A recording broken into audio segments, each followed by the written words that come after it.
some time to set up. Good evening, good evening, good evening, everyone. Let me set up my TikTok people. If you don't know who I am Ray Bay Glam, and we started reading a very good book yesterday.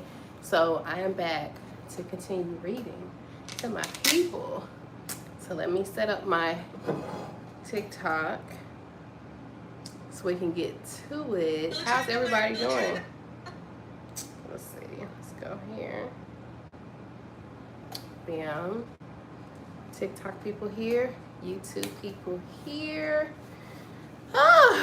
It is Thursday. Y'all know, anybody knows me knows Thursday is my favorite day of the week. So I love Thursday. We are going to continue on our book journey. Let me get to my book. Let's see. That is not my book.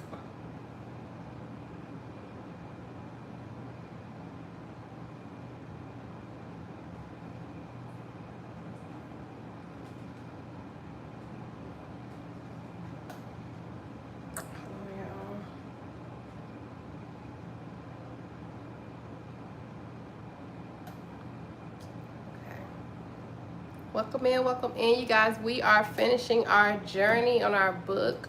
Yesterday we started reading a book called A Happy Marriage. And it looks like this. So we are on chapter 7. For my YouTube baddies that are following along when I was reading yesterday, we are on chapter 7 of A Happy Marriage. This is a New York bestseller by A.R. Torre. So that is what we've been reading yesterday. It got really, really, really good. Good evening, guys. So I'm going to find where we are. I know we're on chapter 7, and we are going to do a couple more chapters for the end of the night. Not too much because I have to get up and go to the gym in the morning. But we are, if you missed or not sure what's going on in this book, then I suggest that you watch last night's live. We did read chapters 1 through 7. So we are getting ready to continue reading our book, A Happy Marriage. I feel like that's a really good one. I fell in love with the plot. So we are on chapter 7, Jessica. We're on chapter 7, Jessica. So here I just read out to you all what it says. You all follow along. We stop. We talk about what's happening. Baby, the book is already crazy.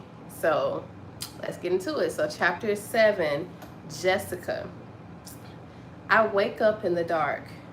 My armpits are pinned to my sides. My head trapped in place with something. And there is a cool metal piece against either side of my cheeks. I don't understand, and I press out with my legs and arms, trying to move, but I'm on my back, and there is no give in these restraints. Is this a dream? It has to be. What did I do last night? Where did I go? Did I roll Molly again? Wow, this is crazy. Is that what this is? A bad trip? They say that every hit can be different, and the last 2 were good, so maybe I was due. Ooh. I knew that asshole from LaGuana was a mistake. That goofy grin, the way he tried to press my hand against his crotch before we even left the club, baby. This is getting crazy already. Oh shit, I'm pissing. It's hot and wet and I can smell it. I pinched my lips shut and tried to twist my face away, but I'm held in place by this thing, and I can feel the urine seeping into my... Hi, you guys, we're just reading. Seeping into my underwear, and God, I hope I'm not wearing that white leather skirt that I borrowed from that girl at work. She will absolutely kill me if I get pee all over that. And I can't believe I'm still peeing. But oh my God, it feels so good to just let it out. My stomach cramp relaxes, my bladder empties, and I wonder how long I've been holding it. Babe, this is, look, what is it? The Molly part is crazy. I wet my lips and realized that I'm not wearing a gag. And if I make a noise, someone, maybe that asshole from Lukewana, shit, what's his name? Maybe he'll hear me. I lick my lips again and try to scream, but only a hoarse yelp yells out. After swallowing, I try again. This time my throat works and I manage to shriek a scream. I pause, waiting for the sounds of steps, of someone rushing to save me, but there's nothing.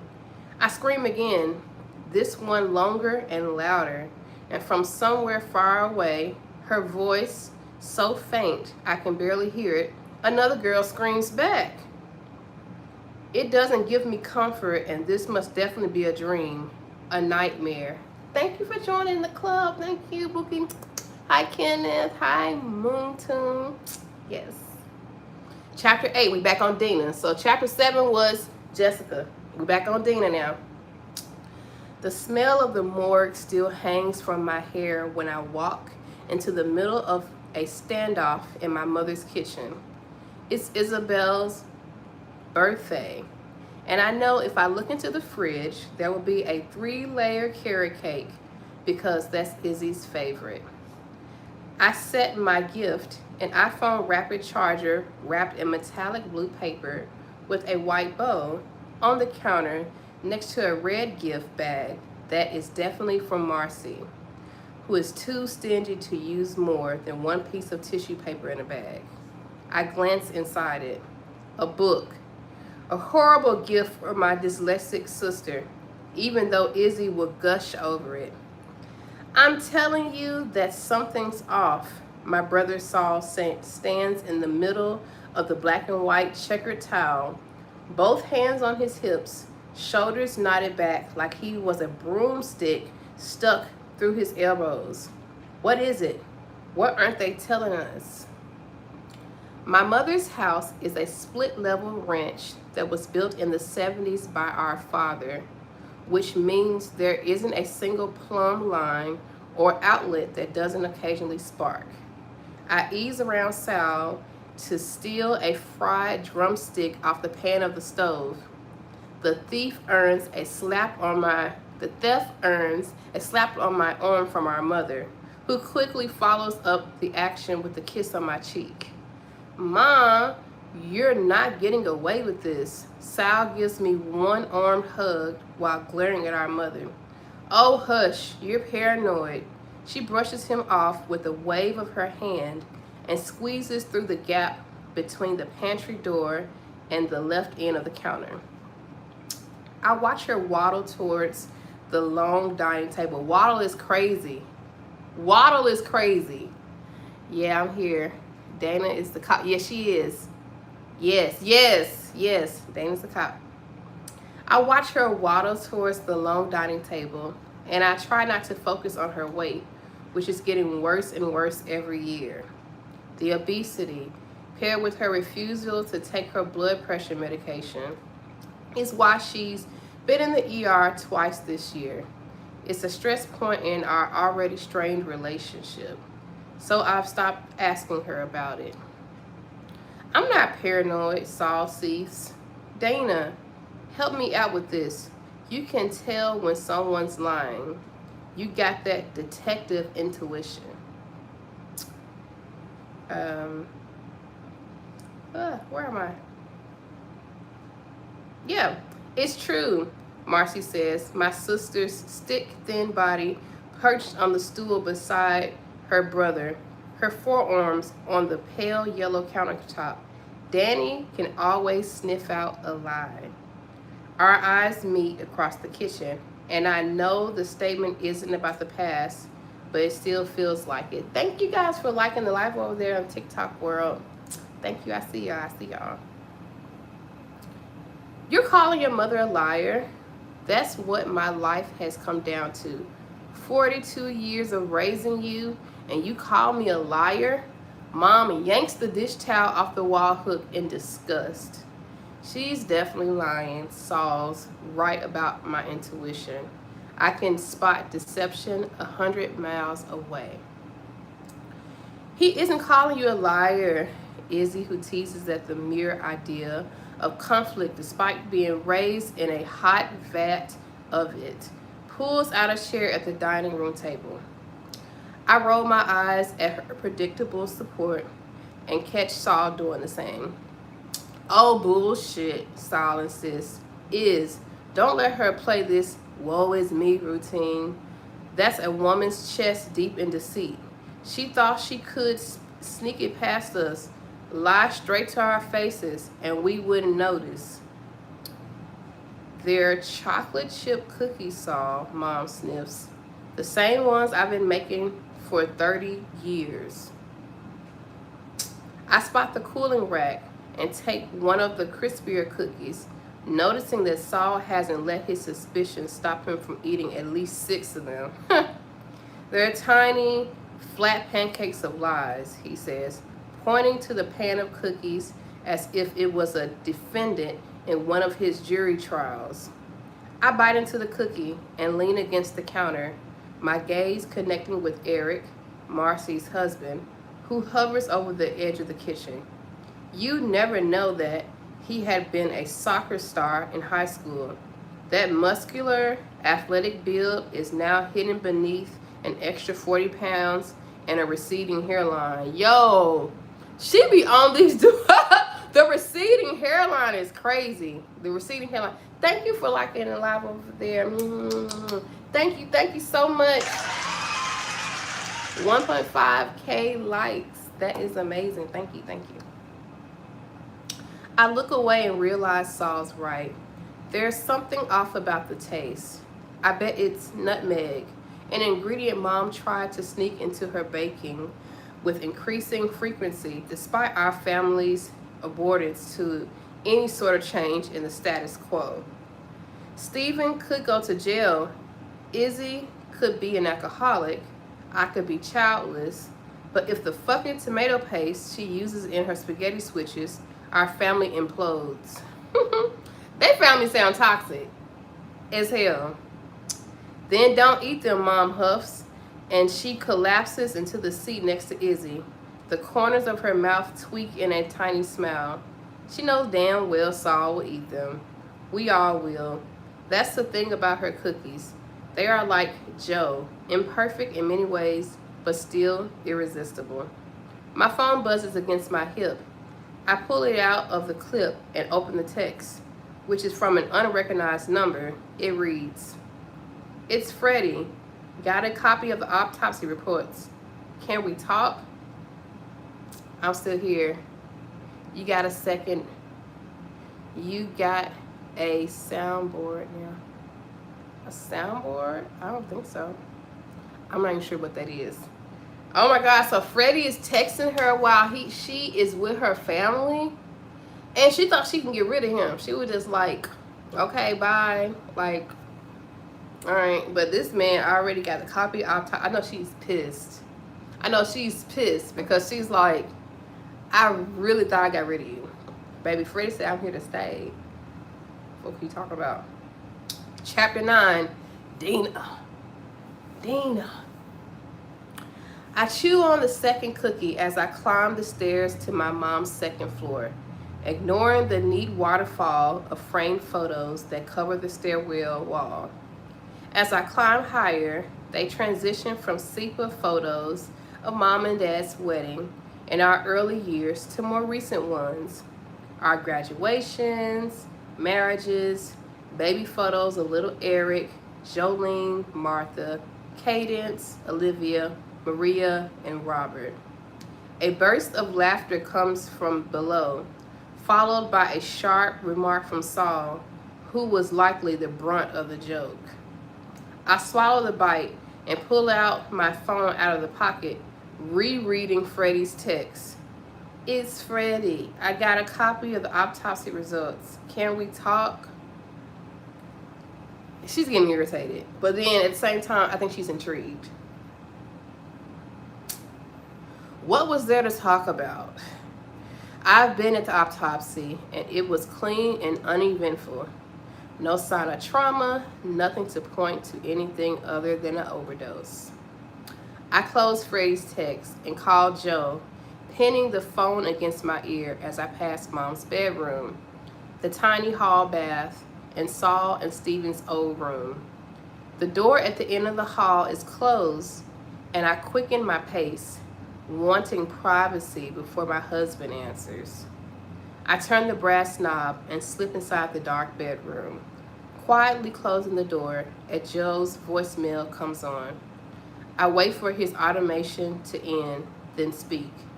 Hey, I'm at Mom's. Are you okay? Are you on the way? Call me back. I sounded both irritated and needy, which was a mistake. I'm not needy, and I know he's busy. It's my family that's the problem. The looks they give me when he's late. The repeated questions about where he is and when will he arrive. Should we wait for Joe to eat? How often does he work late? It's Saturday. Why is he meeting with clients? Soundboard has different sound bites, like the claps. I have no idea. I don't know. But I'm with you. I'm here. They don't understand, and I refuse to discuss it with them. Joe's work is often the difference between a client's survival and death. The right psychiatrist can be a lifeline that turns their future in a new direction, assuming they are willing to listen. Sometimes they aren't, especially the patients who are committed against their own will. Hey TikTok people, we just reading. Thank you for liking the screen, liking the video. Those are the patients who scare me and attract him. Maybe they scare me because they attract him. I want him to love his job. I just don't want him to love it more than me. Hey, Mr. Croissant. I sit on my bed and stare at Marcy's side. Our room is a time capsule of the 2000s. A poster of Freddie Prinze Jr. is tacked to the wall, surrounded by Polaroids of her and her friends. They had invaded this room, sprawling over the space with no regard to Marcy's dorky big sister. I'd put on my headphones and pretend not to hear the snood comments they'd make about me as they watched episodes of The Real World and painted their nails.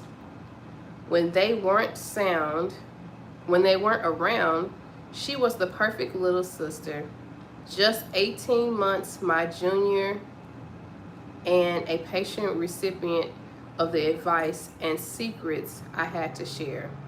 It's embarrassing looking back how I craved her attention, even if it only came when none of the cool girls were watching. I had loved having a little sister. I still remember how big her eyes got when I told her about my first kiss. She was the only one I told about my first crush, and how he had given me his Letterman jacket after the game and let me keep it for the weekend. We had giggled over it together, each of us trying it on, and sniffed the dirty lining and convinced ourselves it smelled heavenly. She was the only one I told her about the night after Dad's promotion, when he got too drunk at the bar around the corner and Mom got pissed and made him sleep on the couch, and I babysat the Kellen kids and didn't get back until almost midnight.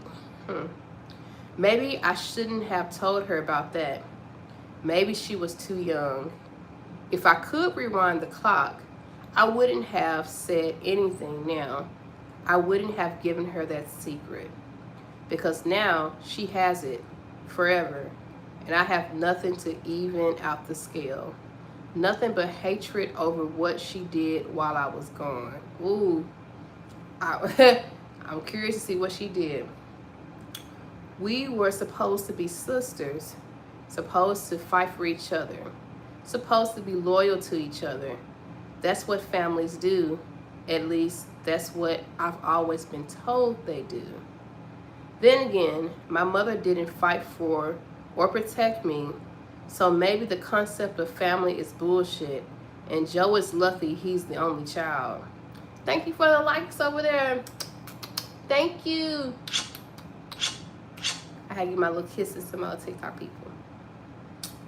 In comparison to Marcy's colorful side of the room, mine is stark and boring. It always has been, even before I was sent away. Other than my bed, with the plain navy spread and gray striped pillows, there's just a desk, a shelf books full of books, a tower of dusty CDs. On the wall are my plaques from our school award nights: valedictorian, honors, science fair finalist, scholarship recipient. At one point, I was on track for UCLA or Stanford, but when I missed the summer before my senior year and the following fall semester, my GPA tanked, along with my college prospects. I lost my class rank, my spot in social standing, and my ability to wear a bikini without wincing in shame. What? What is happening right now? Marcy's friend termed it to mental breakdown. That's what they whispered and laughed about. And she let them do it. She let them think whatever they wanted because she was too busy with her new boyfriend to care. And maybe she didn't want to have care anyway. When I was finally allowed to come back, I had a suitcase full of dirty clothes and big plans to put everything behind me and jump back into my old life. She killed that possibility as soon as I walked into our room. She was going through it. Yeah, she was going through it. But look, a lot of this stuff explains her behavior in the profession that she's picked today, which we're going to talk about that too. I talk about that with my kids a lot. A lot of the things you see adults do is healing. They're trying to heal from their childhood trauma. Ooh. I dropped my purse on the floor and spotted her homecoming dance photo, framed and on the dresser in plain sight, like it wasn't a knife to my heart. His Letterman jacket hung over the back of her desk chair. Jesus. I'd been gone 6 months, and she had swooped in on my first love and sucked him into her orbit. Wow. Goodbye, nerdy and innocent Dana. Hello, popular and beautiful Marcy. Looking back, I never had a chance. My phone buzzes with another text. Where are you? Call me to discuss the autopsy. Oh my God, I know. Good and well. I know. Good and well. I sigh and call Freddie, wondering how he got a copy of the report. So she went ahead and called this man. I just be like, what do you want? Like, at this point, what, like, you're really not on the case. You're just somebody that I was like, what? Anyway. Chapter 10. We back to Jessica. So this is Jessica, chapter 10. The overhead light comes on, and there's a doctor standing by the door, his hand on the switch. I stopped screaming. I stopped screaming, silenced by the view of the room. I tried to look at the right, then the left. Oh, thank God. It's a hospital room, not a torture chamber. I'm latched to a gurney, which is so much better than the Princess Bride bed of 1,000 souls, or whatever it was called. Still mildly alarmed, though. You don't need to scream. The doctor takes a clipboard from the hook by the door. If you scream, you're going to hurt your throat, and you're going to be dehydrated. There's nothing here to fear. Are you in any pain? Am I in pain? I strained forward in an attempt to see the rest of my body, but I can't see past my boobs. Either she got some big breasts or something happened. And so what's going on? He approaches, peering at me. I need to know if you're in any pain. This is crazy. I thought she was kidnapped at first and like sex trafficked. I ain't gonna hold it. That's what I thought. No, I clear my throat, and the action caused me to start hacking. He waits for my cough to pass. He's not bad looking. My mom dated a doctor last year, and that guy looked like a wrinkly potato with a giant nose. She called him nice looking, but that was a load of fresh bullshit. Maybe his bank account was nice looking. Hey, this guy has a nice bank account, if the Rolex on his wrist is any clue. My name is Joe Marino. You can call me Dr. Joe. I'm the head of medicine here. Here? His lab coat has some sort of monogram on it, but I can't tell what it says. You were pretty out of it when you came in. He writes something on his clipboard. Feel like talking right now? It'd be great to get some more information from you. Is Jessica the deceased woman's daughter? And that's what I'm assuming. That's what I'm assuming. Remember they put an APB out on her? And Dina was like, bro, you acting like she either murdered her mom or like is murdered. Like she could just be out like in another country drunk or something like that. So I'm assuming this is Jessica, the deceased mother's daughter. Very good observation. Yeah, sure. I can't even nod in this thing. My wrists are sweating, and that's a first for me. Name. He moves the pen to a new spot of the paper and waits. I pause. Frown. My name. Okay, I know this. 2 words, maybe 3. Louisa May Alcott has 3. What? You still with me? You might not remember it, he says casually, like it's normal for someone to forget their name. You're potentially experiencing some short-term memory loss, which is common after a traumatic event. Did I have a traumatic event? I must have, unless this is the normal sleeping arrangement in this place. Well, something was traumatic enough for you to admit yourself. Do you remember what you told us when you came in? I admitted myself. I stare blankly at him and try to remember. But the last I recall, I was eating dinner. I made chicken Alfredo, one of those frozen, just dump in a bag into a skillet and stir type of things. It wasn't great, kind of rubbery. Mom said it was good. Oh, she'll know my name. Hers too. Right now, all I can lock in to is that she had brown hair. Her face is just a big blur, like someone rubbed over it with an eraser. Focus, please. He waves his hand to catch my attention. Do you remember what you told us when you came in? What you've done? What I've done? I didn't like the sound of that. It wasn't just the words. It was the way he said it. Like he was accusing me of something. Like I've done. What could I have possibly done? Missed my shift? Probably. If that wasn't it, then it definitely was now. My shift at, I blink. Do you remember? I try to shake my head no, but the brace around my head pins it to place. No, can you get me out of this thing? I peed on myself. Okay, look. Avoiding the reality won't make it go away. This is ridiculous. I just told him that I peed on myself, which is really embarrassing to admit. I'll help you deal with it. That's my job. It's what I do. Can your job be to untie my hands? I really need to scratch my nose. I flap my hands against the bed.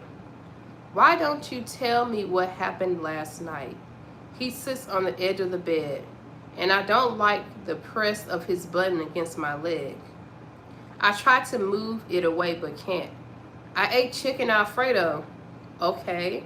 Chicken Alfredo. He writes that down. What else? It's a poem. No, I'm reading a book called A Happy Marriage. We are on chapter 10. But if you follow me on my YouTube channel, Raebae Glam, it's Raebae. I post all the lives. So if you want to catch up with the book reading, I read chapters 1 through 7 yesterday, and now we're on chapter 10. But it's a good one. There was broccoli in it. He just looks at me, his pen tip still against the page. Did anyone eat dinner with you? Yeah, my mom. You live with your mom? Do I live with my mom? God, I hope not. I'm like, shit, how old am I? I growl in frustration. I need a mirror. If I could look in the mirror, I know my freaking name, my age, my living situation. Do you have a mirror? Okay, we'll stop for today. Sounds good. He moves to his feet. He moves to his feet and checks a bag of fluid that is hanging off a stand to my right. No, wait, I can remember. I pinched my eyes closed and tried to grab onto something. Anything. I was hiking in the woods. Another memory of a little dog. Something gray in my lap. We were speeding to help it. All useless memories. I don't even know who we are. It's okay. He pulls something out of his pocket, a syringe, and inserts it into the port on the side of the line running in my hand. It's common for these memories to come back in a day or so. Rest up and I'll check back with you. But I peed my pants, I say weakly. It feels like something that should matter. He doesn't respond, just hangs up the clipboard and flicks off the light switch.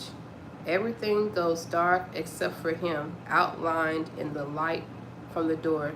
Sleep, he orders. He said, will do. Thank you, thank you, thank you. All right, we're on chapter 11. We're going to get to chapter 14.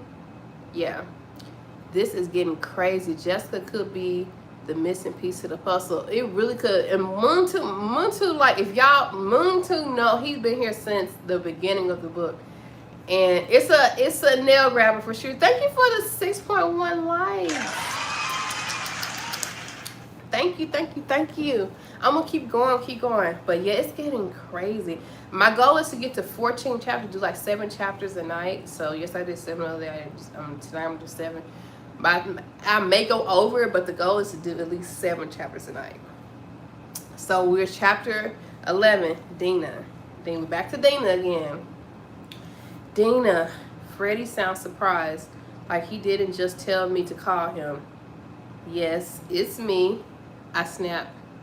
Downstairs, the front door slams shut, and the entire frame of my mom's house shudders in response. I move to the window and push the faded red curtain to the side, hoping to see Joe's SUV. Let me make a coffee. 2 minutes, be right back. Okay. We're gonna pause it right here so he can get his coffee. We're gonna pause it right here. We can just talk about our day real quick. I'm gonna give him to for 2 minutes because I know that he was really heavily invested in the book, y'all. So we're gonna do a 2-minute little break. Ask away how y'all feeling. Tell me how you feeling, what y'all doing. I will be coming back on here doing makeup this weekend because I have to go to Butter, the art fair here in Indianapolis, which I really love and enjoy. Then after that, there is a what is, I can't think of the event. I really gotta be sleepy. There's an event that got rescheduled for September the 20th. I'm supposed to be going there. There's a lot of things I'm supposed to be doing. Shout out to my TikTok people. Shout out TikTok people. If you want to, please go subscribe to my YouTube channel. It's just Ray Bay Glam. And shout out to my YouTube people that's watching me read this book. I feel like reading is something that we don't do a lot of. I enjoyed my birthday yesterday. I'm glad, sweetheart. I know you said you weren't going nowhere, so doing nothing is top tier. For me, it is. For me, it's top tier. So I love that for you. Friday is a short day for me. I have to teach one class. And so that means I will be done by 10:19 tomorrow. I'm going to do a little bit of work to get myself ready. Kids don't go to school on Monday. And we have an e-learning Tuesday, which means I don't have to go to work till Wednesday. I read for a couple hours today. Very good, very good. So technically I have to be back at work next Wednesday. So I'm gonna take this time to like relax and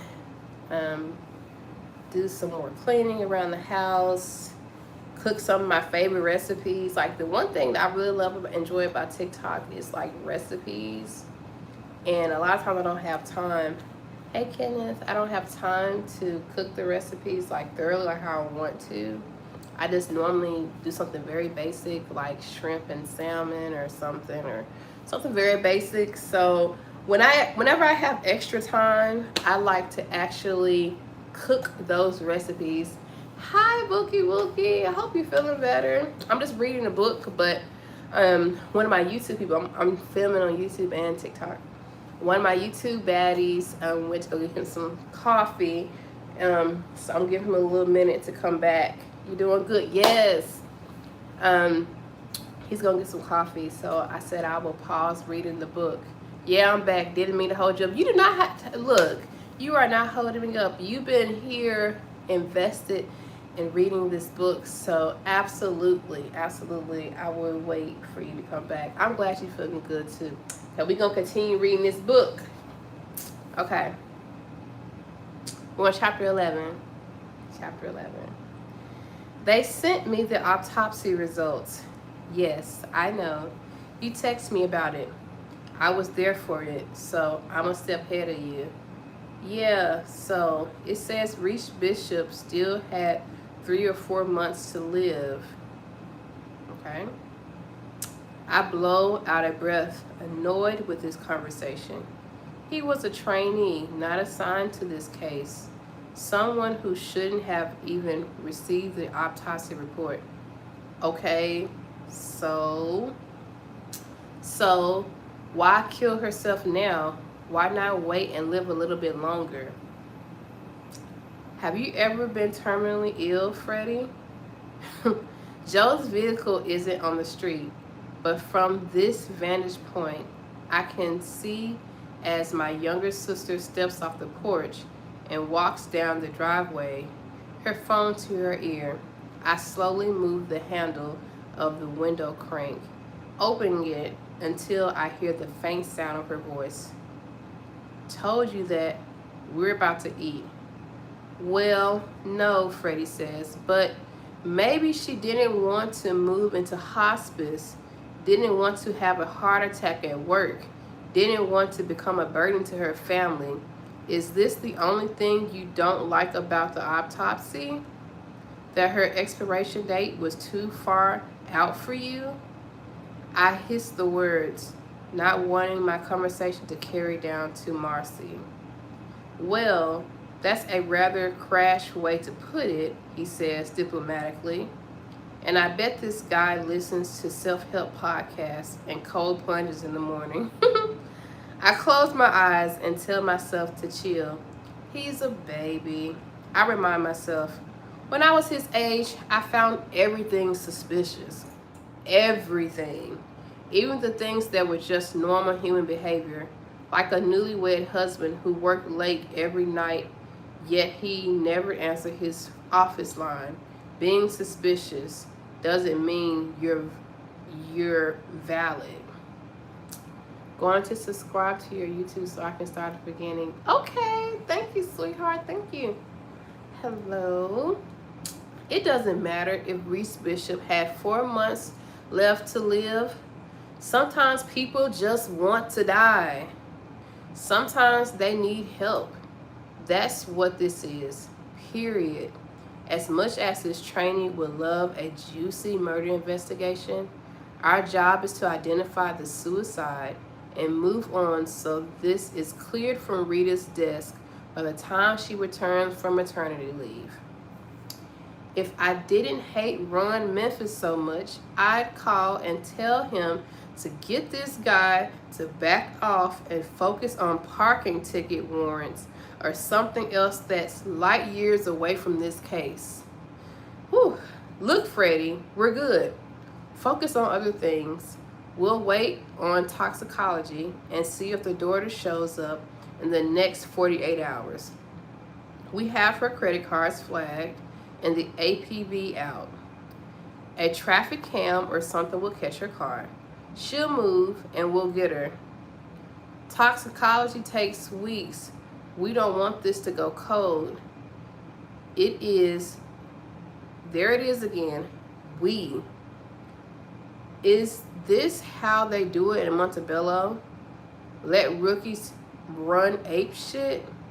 I inhaled deeply and forced myself to count to 5 before responding. Freddie, other than you really wanting this to be a murder, what evidence is there? Forced entry, sign of a struggle, insurance money, motive? There is silence on his end, just like I knew there would be. No. The answer are no, no, no, no, bro. No, she didn't say bro. She didn't say bro. But the answer is no, no, no, no, no. We need at least 3 of the 4 in order to get a warrant, and more stacked on in that order to get the DA to approve an arrest and go after conviction. What am I reading? I am on chapter 10 of A Happy Marriage. I'd gone over Reese's scene with the fine-tooth comb, and there was nothing there that pointed to murder. Nothing. Maybe there's no forced entry or sign of struggle because it was the daughter.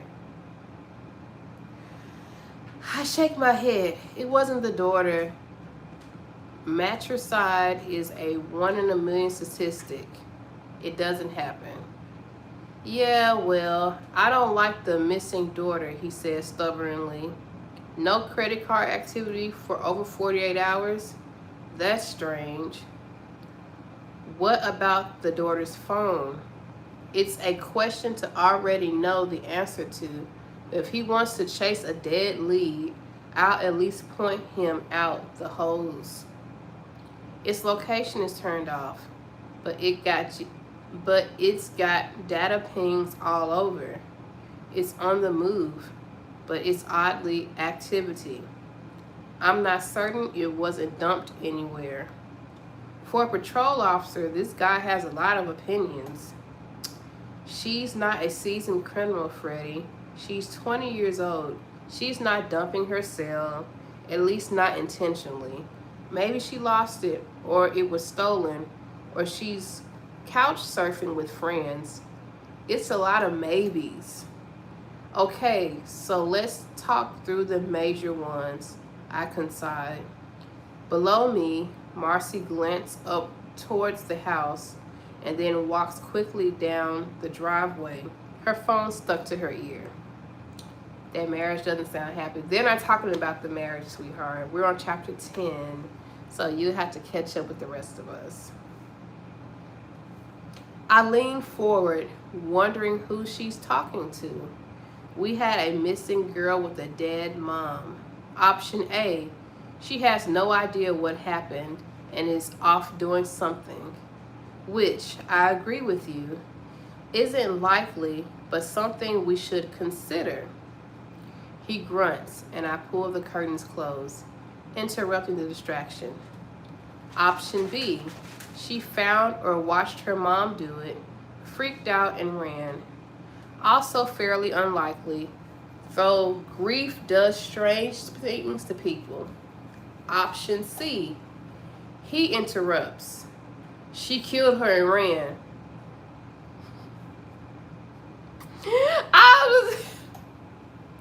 She hates him. She hates this man as her partner. God, this guy is morbid. I make a face. Right. And option D, someone else killed Reese, then killed or took Jessica. Yes, he confirms. Though what exactly he's confirming, I'm not sure. What are you doing right now? He asked. I'm at a birthday party over in Glendale. Want to skip out on it and go over the crime scene photos? We could meet at Baby's in an hour. I haven't been to Baby's Coffees in weeks and weaken at the thought of their iced latte. But as much as I love to run from my family and their questions, there's still a chance Joe will show up. I have to stay. No, I need to be here for a few hours. I glance at the white bedside clock. Its red number still an hour off, even 2 decades later. I'll call you in the morning. Maybe we can meet then. Let's see. Freddie is really a rookie detective, but my instincts too says something had with that old lady. Yes. My reason being the missing phone. I enjoy your reading. Thank you, thank you. Okay, keep going. Keep going. Awesome, he responds. I grimace but say nothing, as if in response, my call waiting beeps in. It's Joe. So Joe's her husband. I'm reading A Happy Marriage, and you have to catch up with the first live. I read chapters 1 through 7 already, and we are now on chapter 12. So if you have not caught up, then it's probably why you do not understand what I'm reading. The live is posted, so I advise you to go back and watch the first live. Ooh. Okay, now chapter 12. You're divorced, you're out of here, goodbye. Okay, Dina, chapter 12. Joe arrives, all smiles and all apologies, with a present for Izzy, which I hadn't asked him for, but I'm not surprised. My husband always remembers things. Every anniversary, every to-do item, every misstep. There is an encyclopedia inside that head of his, with a heading and tab for each subject. His Dina section could have encompassed 3 volumes and includes every conversation we've ever had, any story I shared, successes I've had, and mistakes I've made, my preferences, my health details, my shortcomings and flaws. He loves it all, the good, the bad parts of me. And while most husbands bitch about their wives' shortcomings, Joe would never speak negatively about me to anyone else. It's one of the most promises of our marriages that he takes to heart. One I obey as much as he does. I love that. I love that. You know, everybody ain't perfect, but, you know, I like, he's a gentle king, a gentle leader. I like that. Of course, here comes the flaw. Of course, my biggest flaw, the fact that several chapters of his Dina encyclopedia are all lies. Oh my God. Is the only flaw he'll never discover. A secret worth killing for. Isabel takes Joe's gift into the living room and sits it on the couch, opening the small, perfectly wrapped box. It's a pair of saltwater pearl earrings, and she stares them down, her mouth opened in shock. When she finally looks up, her gaze darts at me. They're beautiful, she stammers, but too generous, Joe. Honestly, in the best brother-in-law race, Joe just increased his lead. I'm certain Eric didn't get anything for her. Certainly not anything like this. Joe walks up behind me and wraps his arms around my waist. I tilt my head back and he presses a kiss on my lips and refocuses on Izzy. You lost a pair like that a few years ago in South Carolina, right? On your honeymoon? How did you know? Izzy pulls one pearl free from the velvet and works it through her tender interlobe ear. You mentioned it at Christmas when you told the story about the roller coaster. If she did, I don't remember. But again, that is Joe. On our first date, I asked our waitress for no avocados or carrots on my Cobb salad. And just last week, he got me a to-go order from Elmo's Garden and ordered one just like that. Even though we've been married for 8 years, I haven't eaten a Cobb salad since our first date. Damn, Joe got it all wrong. Does he eat? Damn, Joe got it all wrong. Does she even love him? Joe's the hubby, right? What you mean Joe got it all wrong? Joe seems like a good guy. My opinion, Joe seems like a really good guy.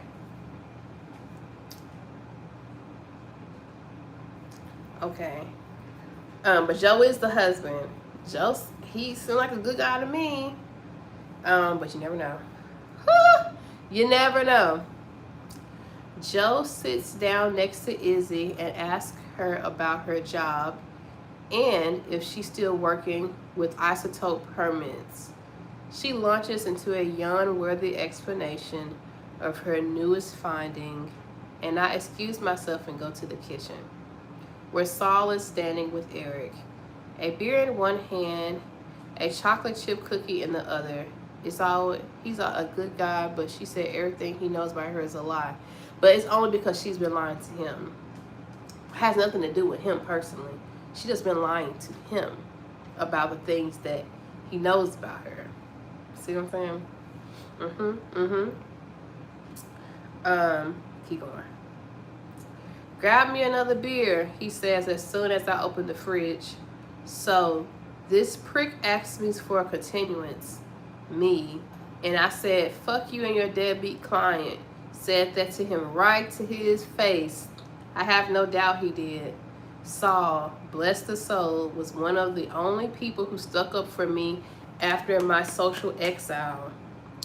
He was only 13, but he punched Gary McKingan in the nose for writing, Dina is a fat slob in the bathroom wall. Then told him he'd face fuck his mother if he said my name ever again. Wow, these folks, wow. So she really settled but probably wanted something different. I'm not sure. We gotta keep reading. Saul was 5 inches shorter than Gary, with arms barely bigger than a broomstick. The senior carried him above his head through the halls and tossed him into the cafeteria dumpster, then leaned in and punched him in the mouth. Saul had his jaw wired shut for 5 weeks while he healed. I grabbed Saul a Budweiser and 2 bottles of Guinnesses for Joe and myself. After shutting the fridge, I passed Saul a bottle to him. Kissed him on the cheek, then used the opener on the wall to pop the Guinness's caps. My brother is already on his rebel victory lap as I ease around him and return to the living room, where Izzy is laughing at something my husband had said. Joe turns to watch me enter, and I set the seat next to him and pass him his beer. He clinks his bottle against mine, and the memory of my first beer pushes uninvitingly in my head. Shh, I won't tell anyone to hear us. Just take a small sip, and if you like it, here, you can keep it. A stupid decision. That first sip, then the next, after a few pebbles that caused an avalanche. They took me away on a Tuesday morning, right after everyone boarded the school bus and my father left for work. He didn't say anything to me on his way out. His face was stone, his steps quick, his gaze swept everywhere but in my direction. Then it was just me and my mother waiting for the van, her mouth tight and drawn, her arms tightly crossed over her chest, just in case I tried to hold her hand. When they drove me away, I watched her out the window, hoping she would change her mind. would call them back, would give me a hug, if nothing else. She didn't even wait for the van to round the corner. She speed walked back to the house and shut the door. I guess she talking about how, ooh, this sad. There had been no beer after that. My diet had been strictly regulated, as had every other aspect of my life. No more hidden moments, no secrets, no privacy. On my first night there, I was stripped naked, my legs pulled apart, and a stranger's face between them. I take a small sip, but my stomach revolts at the taste. Joe reaches out and grips my hand, and his touch is warm. So much love between us. The relationship I've always dreamed has come true, but he can never find out the truth of that year. Oh, what? Something must really happen. Her parents gave her away. Oh my God, her parents gave her away. I got one more chapter, y'all. I gotta get something to drink. I'm on chapter 13. Chapter 13, I gotta get some drink. I'm thirsty. Woo! This book is getting crazy.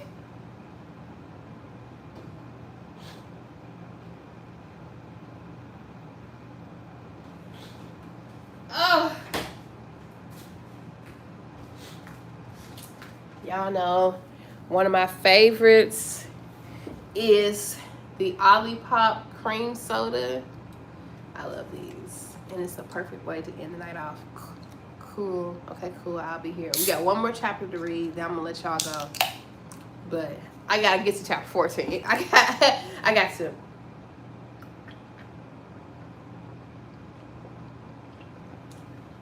Ooh. It's so good. Thank you.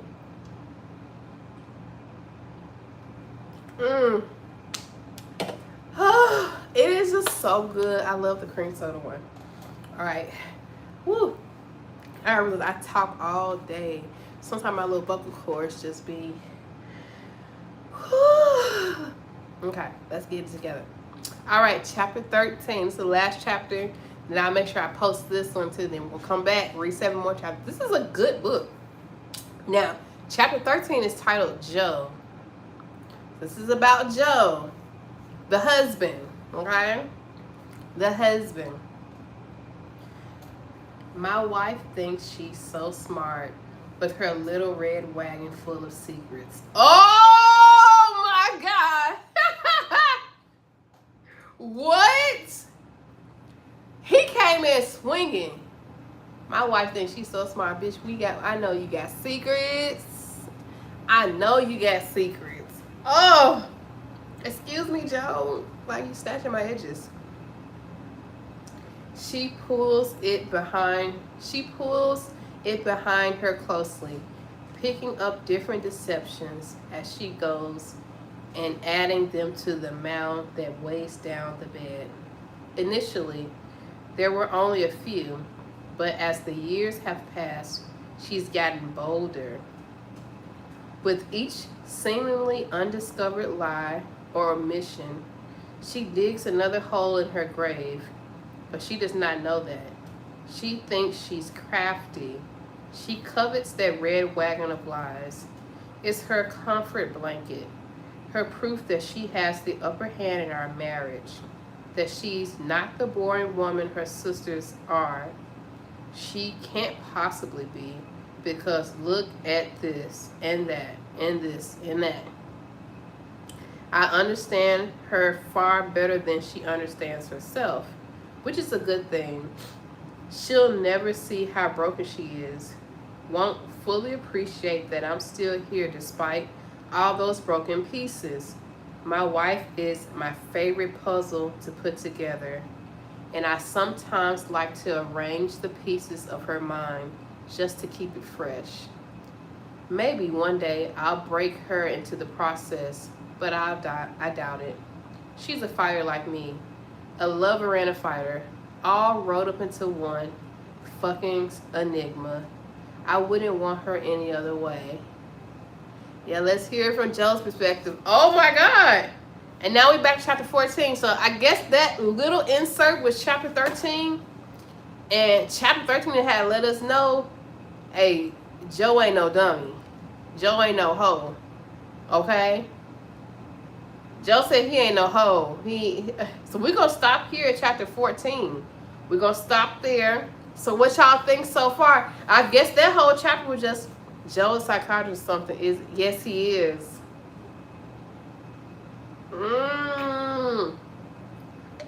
And that's my hour too, but we definitely gonna stop at 14. This was so, I told you yesterday I'm trying not to cheat and have it, because this is also Audible book, like it'll just read to me.